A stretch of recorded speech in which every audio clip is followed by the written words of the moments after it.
Hello, Lisa here. Welcome back to my channel and welcome to this unboxing and first impressions of the White Numen Tarot by Alba BG and Liminal 11.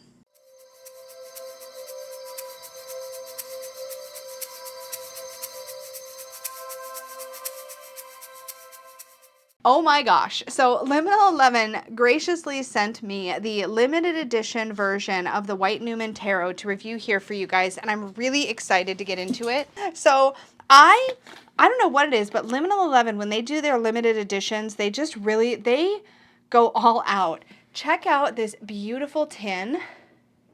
And look at the bottom. I think the bottom is probably my favorite part. They really do such an amazing job kind of figuring out, I guess, a beautiful packaging. And the nice thing is that these tins can, of course, be repurposed. But let's get into it.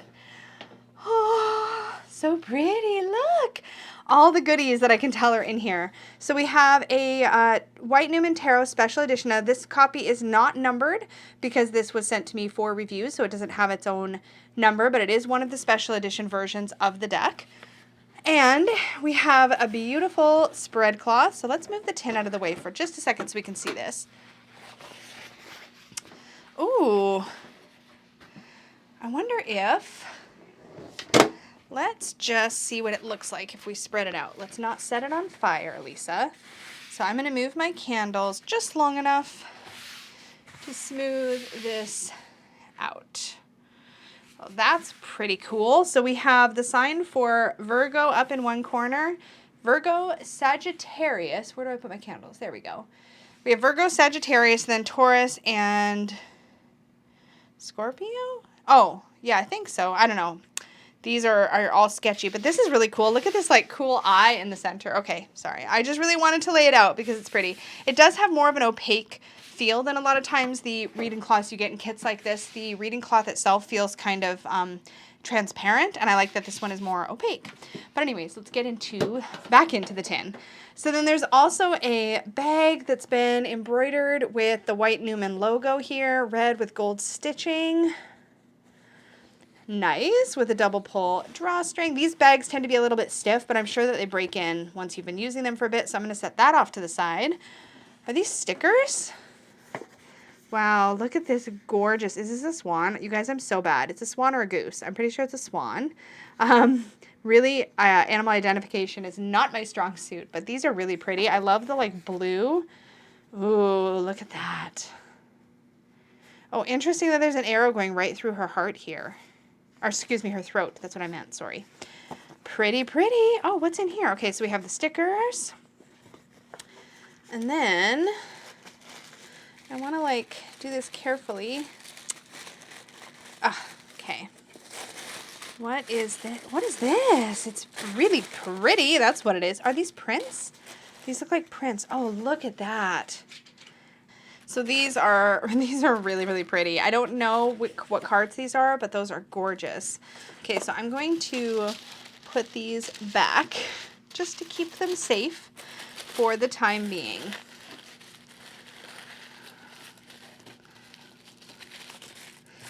Tuck that over to the side. Okay, so there's two decks, it looks like.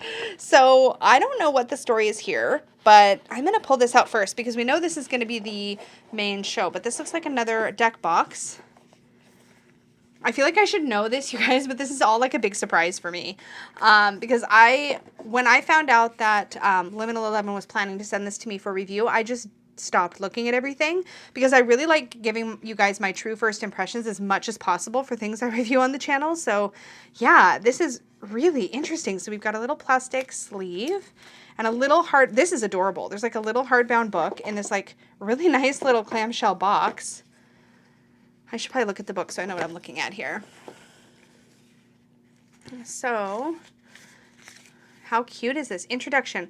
Oh, it's an oracle deck? So it comes with its own companion oracle deck? Is that what's happening right now? Is that the perk of the limited edition? Because that's pretty spectacular.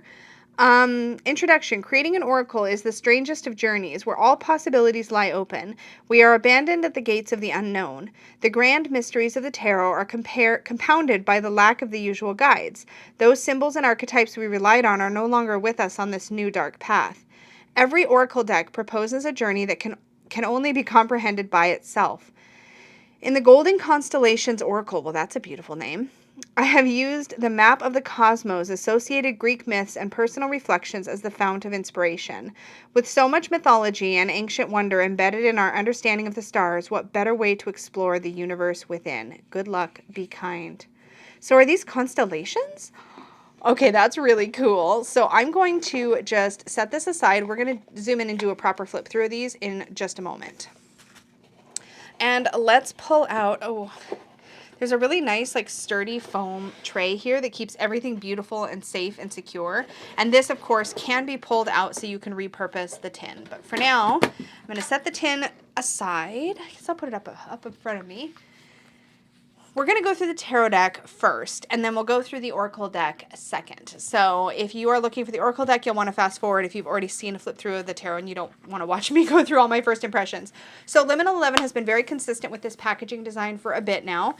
This is the same packaging that my new edition Lunasol Tarot is in, as well as my my copy of Modern Witch Tarot was in a box like this, and the Cosmic Slumber Tarot was also in a box like this. I really feel like, and I've said it before, but Liminal 11 decks to me feel like independent decks, but they are available at mass market prices. Not this independent, this limited edition version is available only through Liminal 11 as far as I know, but this deck, this piece right here, feels very indie quality. And yet it is available at a mass market price, which is incredible to me. So you can usually find these on like Amazon or probably through your local bookseller, I'm assuming, if you just ask them to bring it in for you. This is so beautiful, but I love this really unique box design. It is a little bit chunky, which sometimes can be a little bit frustrating, but on a shelf, these decks look stunning. Now, I tend to put my decks in bags, but I really still appreciate the very sturdy box we have here with a little magnet closure on the bottom. So, now I think that is the one difference. I think my Modern Witch box, just the bottom part slid out, but there wasn't a magnet flap on the bottom, I don't think. Oh, now I can't remember. Anyway, there's usually, when you get your deck, a little cardboard insert in here that just kind of keeps everything, again, secure so nothing bangs around in the box. But typically, when you're just like at home, this is plenty of... This isn't so much space, rather, I mean to say, that you're going to have a huge problem with like your gilding chipping and stuff like that. Now, I believe the non-limited edition version of the deck does not come gilded. That's my understanding. I could be wrong, and it might be worth checking in with some other walkthroughs to confirm that. I was just explaining that the deck usually has this little cardboard slip you can take out. I believe in one of the decks this was glued down. They don't do that anymore. They're really responsive to feedback from their customers, which I think is really awesome. All of their decks come with these adorable little hardbound books that are in full color, and this is no exception, so we'll take a peek at that after we go through the cards. For now, let's dive in. So this deck is glossy. Let's see if I can get yeah, there we go. There is quite a heavy gloss on the cards. They are really pretty. I'm a little bummed it's not matte cardstock, but I'm assuming that every deck they treat differently, like as a unique creation, as they should. So some of their things will be glossy and some of their things may be matte. This artwork looks really vivid and bright, and I wonder if they just wanted to have that pop that sometimes gloss can add to a deck. They do not feel sticky. They feel very slippy, which is nice. And I'm not feeling a really super obvious texture at the edges of the cards where the gilding is. Do you know what I mean? Like sometimes you get gilding and like you get that like kind of lip. I'm not feeling that right away. Maybe a little tiny bit at the back, but nothing super obvious. So for now, let's dive in. I'm going to zoom into the cards, and we're going to take a little trip through the deck. So actually, I lied. I'm going to read the introduction to the deck because I know so little about the theme, and I'd kind of like to go in knowing a little bit about the intention. So forward. This is a forward written by David Orellana, and there's also an introduction. So the word Numen conjures the image of the primal gods who in millennia beyond comprehension were once our all. Our ancestors knew how to tremble in the presence of that little abyss within the eyes of a beast.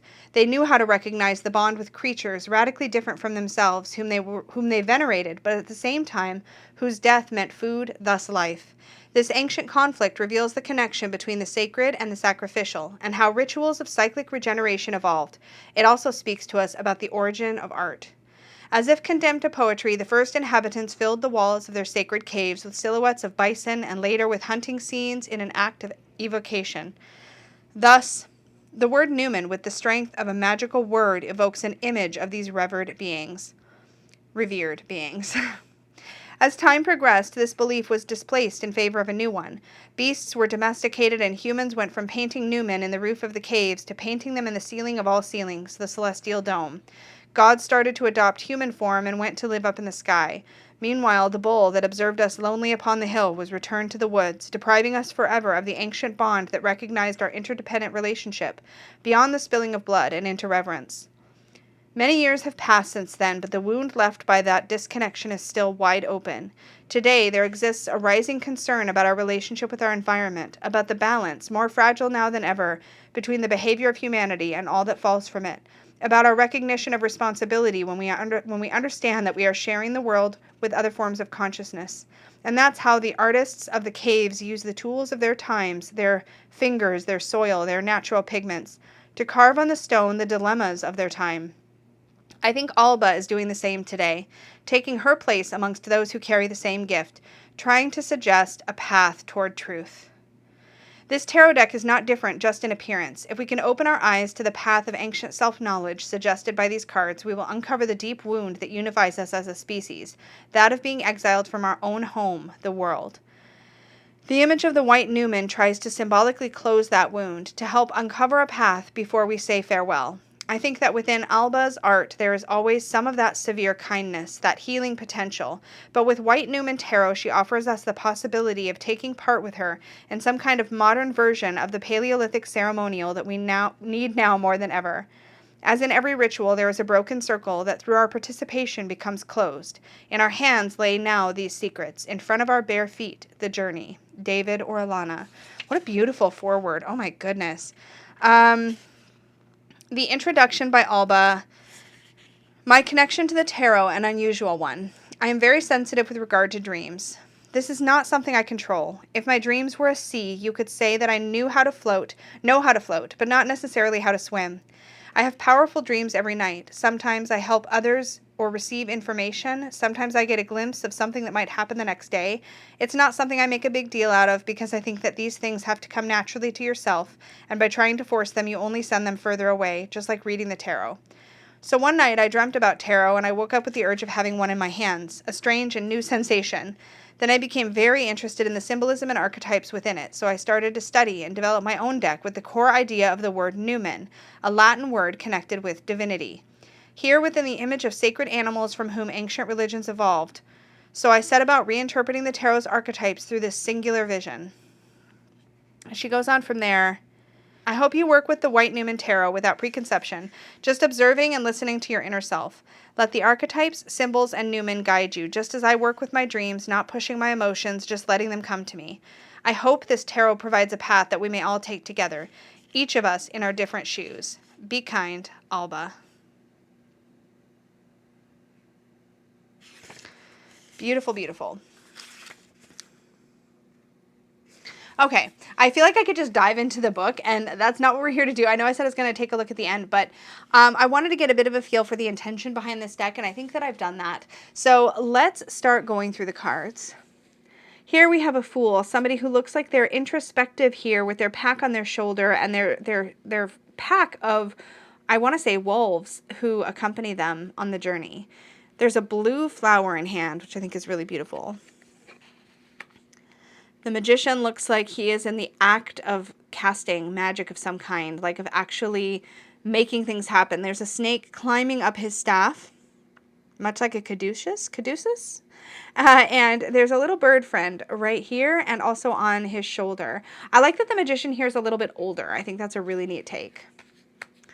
This High Priestess looks mysterious and erotic, and there's definitely a feeling of sensuality here, which I'm actually not used to seeing in the High Priestess in this way. Her foot is like in this water, just as we would see. It's just a very different posture and expression for the High Priestess.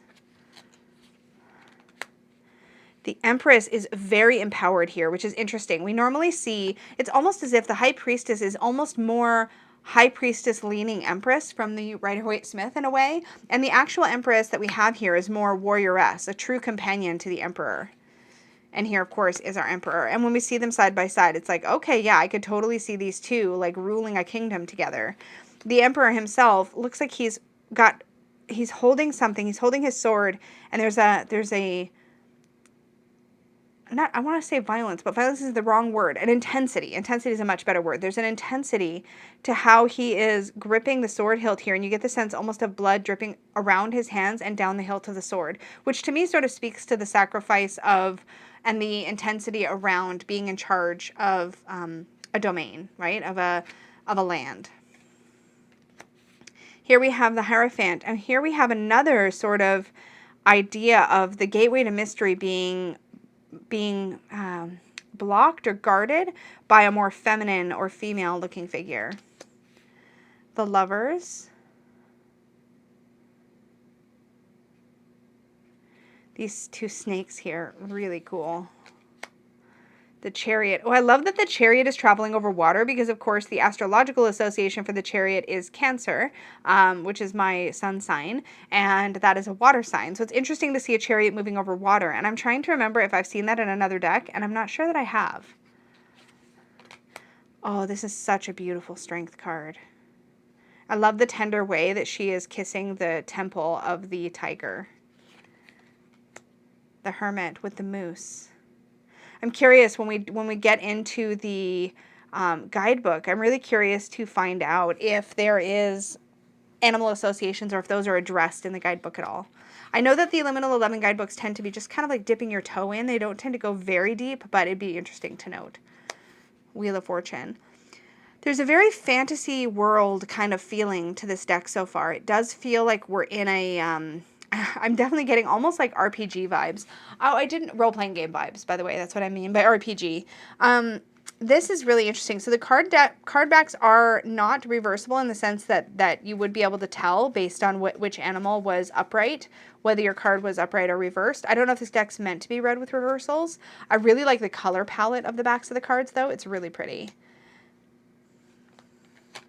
And Justice. I am finding myself a little bit like... not sure how I feel about the female depictions in the deck so far. And it's definitely an art style that's being approached here. There's definitely a place for this as far as I'm concerned in the art world. But it does feel very like raw and fierce in its own way. The Hanged Man. This Hanged Man looks very otherworldly. Like, he doesn't look human. He looks just very different. His whole face, he's pink.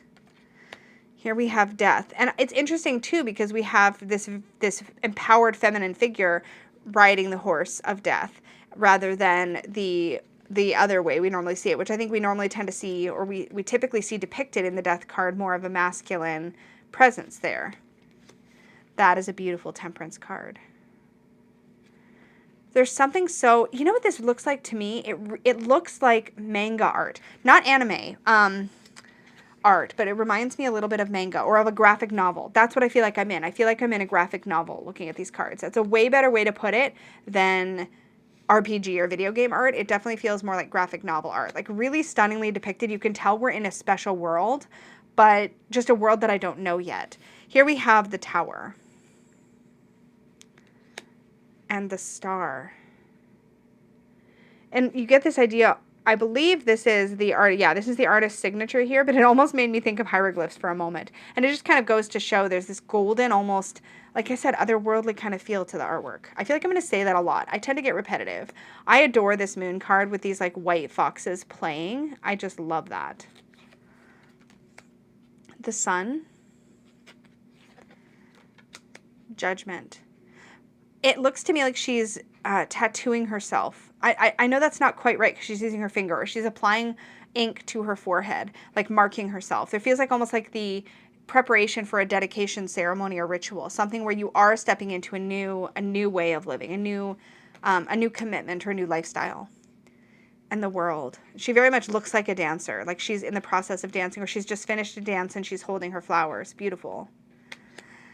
So now we're into the Minor Arcana, and we begin with the Ace of Wands. I love how all these hands are kind of like, I want that. Like there's something really appealing and enticing about this fiery wand, and it's ethereal. It's not yet in the hand. It's something that we're reaching for.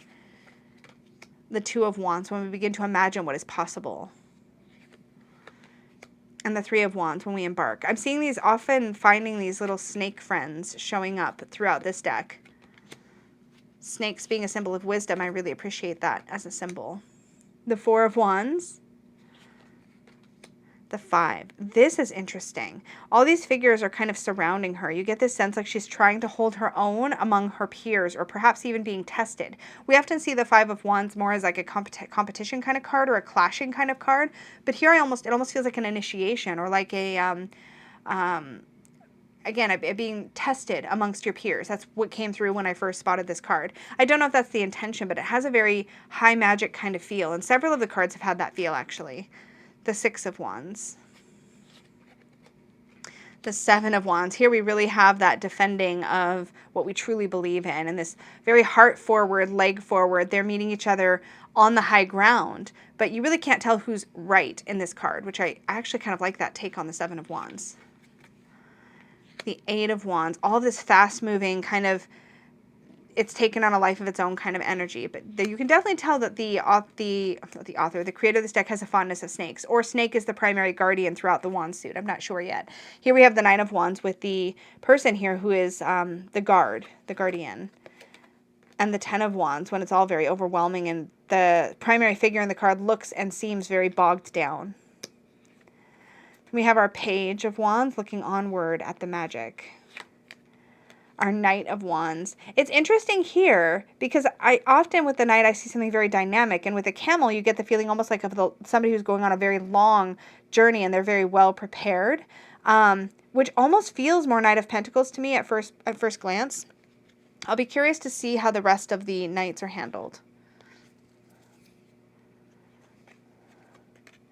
The Queen of Wands. Oops. The King of Wands. I like that they're like literally in contact with their element, the element of fire in this deck, or in this suit, sorry. So here again we have another ace. Here we have the Ace of Cups, and again we get that sensation of all of these hands. This is something that we can see, that we know is there, but we just need to reach out and take hold of it. And I think that's all these hands underneath the symbol of the ace. I think that's a very potent symbol for what the ace represents. This potential, this opportunity, but we still have to reach our hand out and take hold of that opportunity. And I think as an intuitive reader, that's a really cool way to see the aces depicted. The Two of Cups. I like here that this could be any kind of dynamic or any kind of relationship. This could be friends, this could be family, this could be lovers, this could be anything. Love that. And I adore this Three of Cups. I love the movement and the dance happening here, the play, the lightheartedness. The Four of Cups. Interesting take on this because I feel like he is actually reaching out, getting ready to take hold of this fourth cup. On the other hand, we could look at this as he's focusing on only this one cup and missing the other three. I mean, there's a number of ways to look at it. This is an image I saw on something. Was it on the box? Where did I see this image? This image is really memorable to me, as if like this was one of the images that really stood out to me when I first encountered the deck. I don't see it on the box, but I must have seen it somewhere because that's so familiar. Maybe on the preview images on Amazon or something. But this is such a beautiful deck. There's a purity to the way that she's dressed and the way that she's pouring out her emotion onto the land and pouring out her grief. It's very visceral to me to look at. This Six of Cups is so sweet and vulnerable and beautiful. The Seven of Cups. Each coy a little different than the other. The Eight of Cups. This reminds me of a mermaid who's going back to sea. That's what that makes me think of. There's a story about that, or a selkie or something like that. There's that. Yeah, she's even got like fish-like ears. I don't know, merperson ears. I don't know if you can see that. Hopefully the camera's catching that, but her ears are very sea creature ears. Nine of Cups. Kind of still a dude with a bunch of wine. I mean, it may not be wine here. It looks like it's water. But I do like when the Nine of Cups has a slightly different feel to it. But this definitely gets the message across. It's very Rider-Waite-Smith in that way. And the Ten of Cups, I adore. I mean it. I adore when the Ten of Cups shows different ideas of what emotional fulfillment and connection with others can look like. It's not always that nuclear family, right? And I love seeing these other versions. This is really beautiful to me to see all of these like friends or these community members or this family all celebrating together. There's so many ways to look at that as a reader, and I really appreciate that. Like a lot. Oh, I love this Page of Cups. I do find it interesting. She has this big, like, what looks like a bow wrapped around her, which has a whole lot of connotation and really reminds me of the emotional vulnerability of the Page of Cups. And sometimes the ways that they put themselves on offer to the people in their lives, they kind of offer themselves to everybody around them, which is not always the best thing. It's where some of their naivete can show up. It's really interesting. That may not be at all what's intended. That's just what came to me when I flipped over the card. The Knight of Cups. I love to see the Knight of Cups on a horse that is wading through water because I think that's really telling of the Knight of Cups energy. The Queen of Cups. And the King of Cups. Again, with the reaching hands and the Ace of Swords. I won't belabor the point because I think I've made it by now, but I think that's a really, again, really cool way to depict the aces. The Two. She's in the water as opposed to just in front of the water, which is a different take. The Three.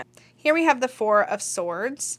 I don't know. This is another one of those cards where it's like, is she resting or is she lounging? And I will say this outfit or this way she's depicted, it's giving me those sort of role-playing game vibes again. Like, I feel like this is literally a character I could see in World of Warcraft. I'm not sure if that's a good thing or not a great thing. I don't know. There's just something about it. It feels overly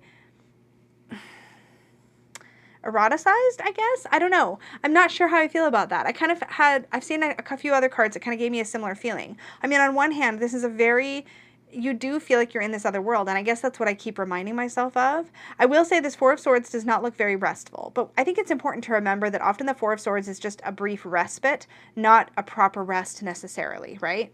So I think that's interesting. The Five of Swords.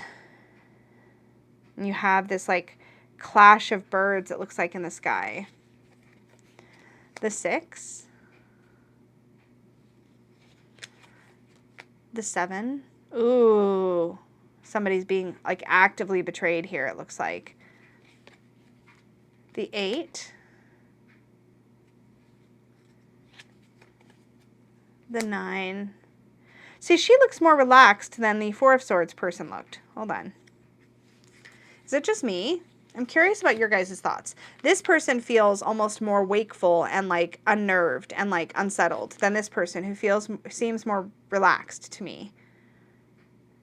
Thoughts, opinions? But it is, I mean, like, definitely the position of the swords is in the right place. I don't know. You can tell, I guess, she's got these like things hovering above her hands, and you get the idea that she's contemplating, she's thinking, she's not necessarily asleep, but she just looks more peaceful and relaxed than that Four of Swords person did to me. And then our Ten of Swords. Page. Love her. She looks like a Page of Swords. I love that. Knight. Ooh, a female Knight of Swords. But our horse is standing still. And here again, just like with the Knight of Wands, I wished I would have seen more movement. We can see the wind is moving, but the character in the card is very still. And I remain very curious about the Knight of Pentacles, who's really often the outlier in the Knights. He's the one that usually looks the most stable and still and dependable. And so far, the Knight of Wands and the Knight of Swords have both looked that way. The Knight of Cups was moving, but I don't know. The Queen of Swords. This is a much more, I think, this is a much, she almost looks more Queen of Wands to me. I don't know, maybe it's just me. I just feel like some of these cards are taking a slightly different take than I expected.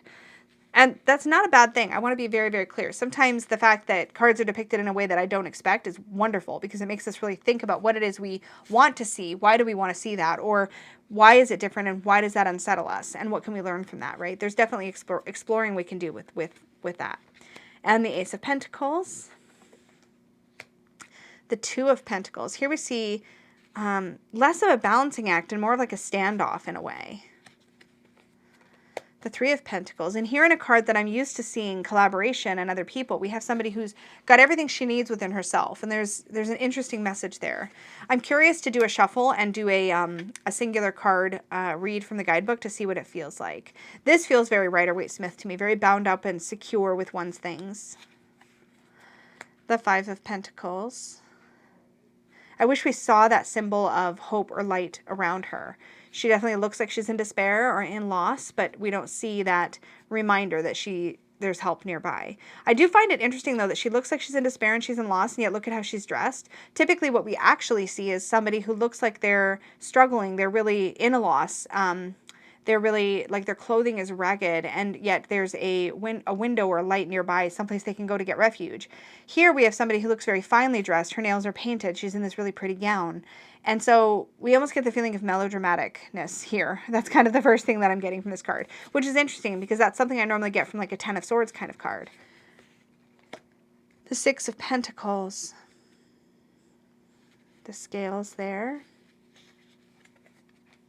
The Seven of Pentacles. Here I really feel like I see that connection between the primary character in the card and the animal in the card. And I feel like in a lot of ways that animal relationship, which I feel like this deck is really truly based on, has been lost on me a little bit in the artwork. Like it hasn't felt like it was at the front of what my eye or my mind grabbed onto looking at the image. But here I feel like you definitely get that feeling of bond.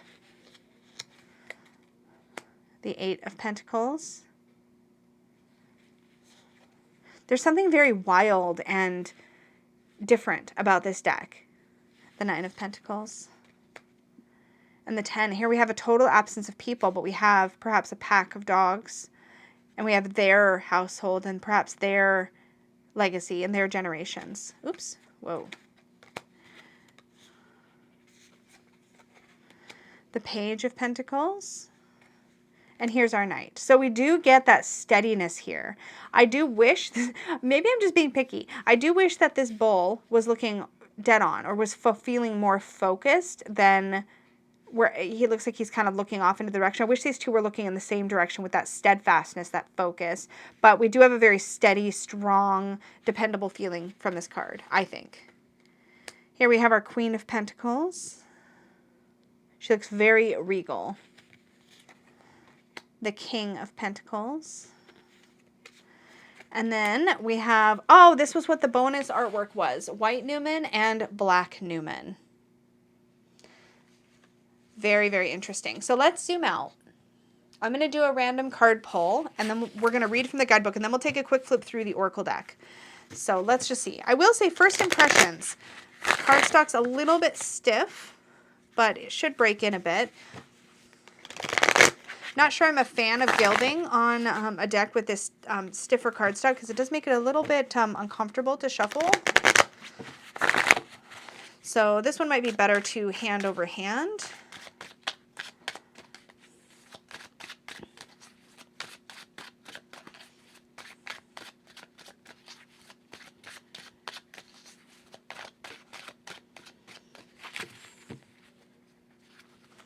Okay, one more shuffle. Oh, ouch.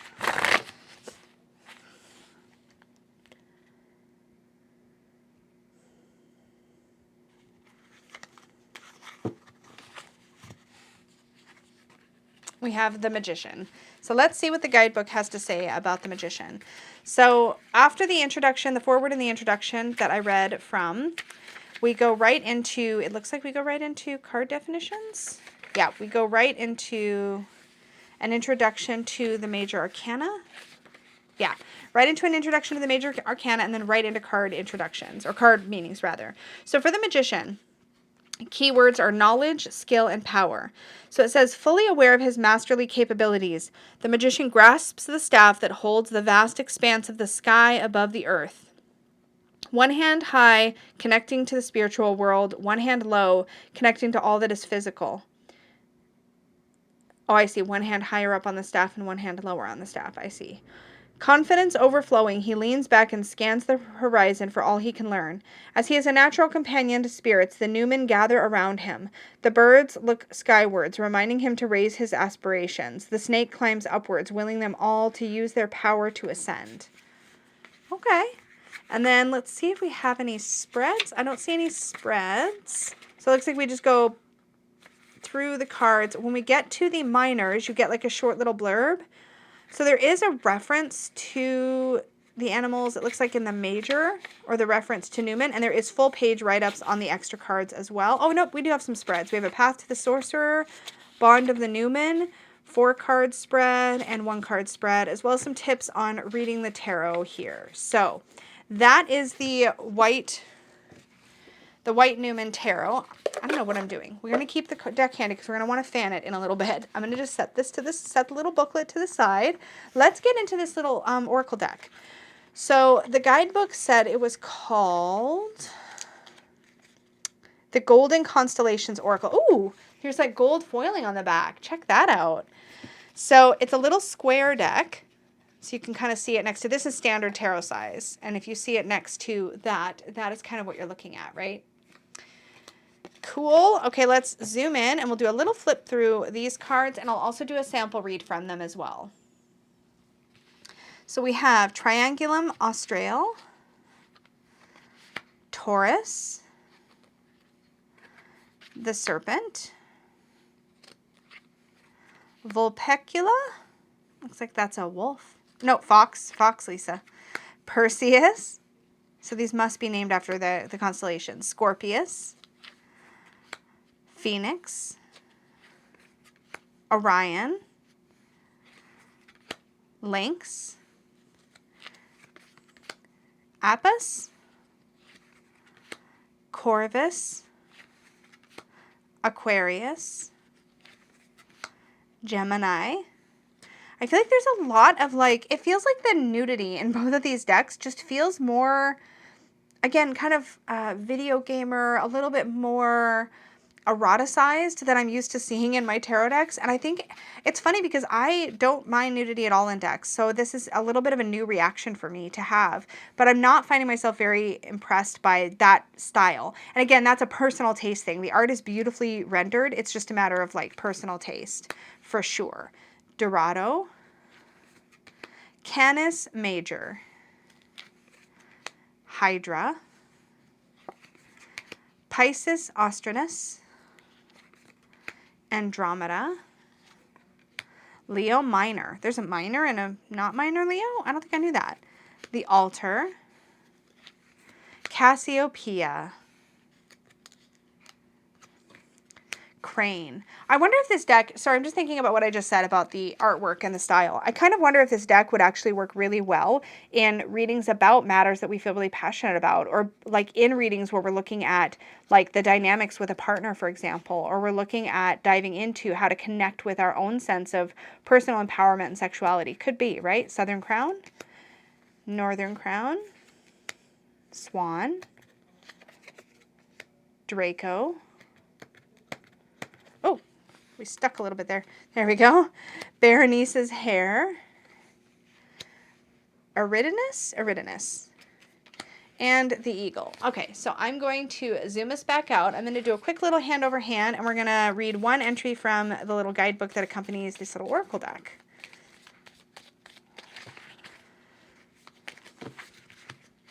So we have Dorado, and hopefully these are, they're not alphabetical.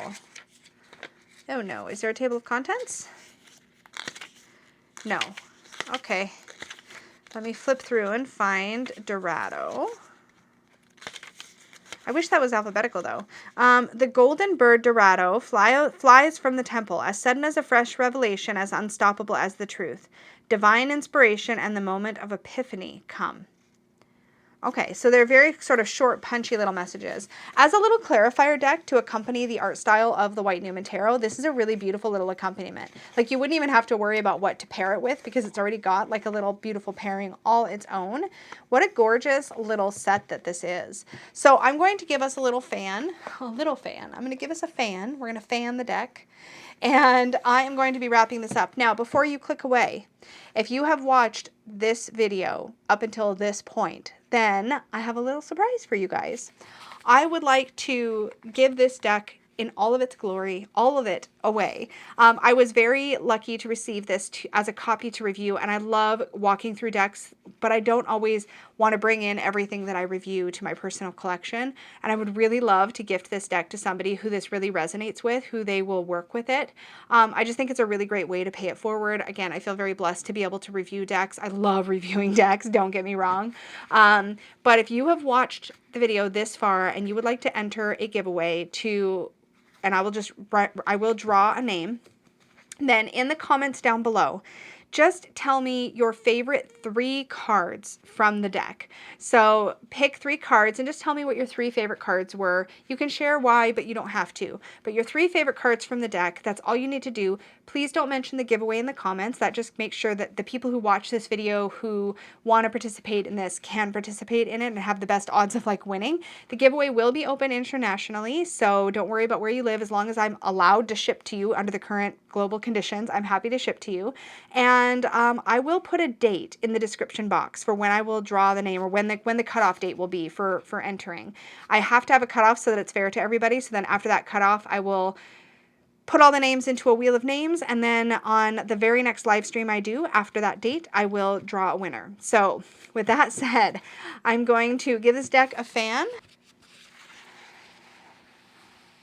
How's that? That's better. I'll take it. I will take it. So that, my friends, is the White Numen Tarot. Thank you so much for hanging out with me. Thank you again to Liminal 11 for sending me this deck for review. It was really fun to walk through this deck, to share my thoughts of it with you guys. I am really excited to hear what you all think, so be sure and leave a comment down below. As always, don't forget to click the like button on this video if you enjoyed the walkthrough or you found value in it. Please do subscribe if you're new here, and don't forget to hit the little notification bell so you don't miss any of my future videos or live streams. Thank you again so much, and may your magic always shine from the inside out. Bye, guys.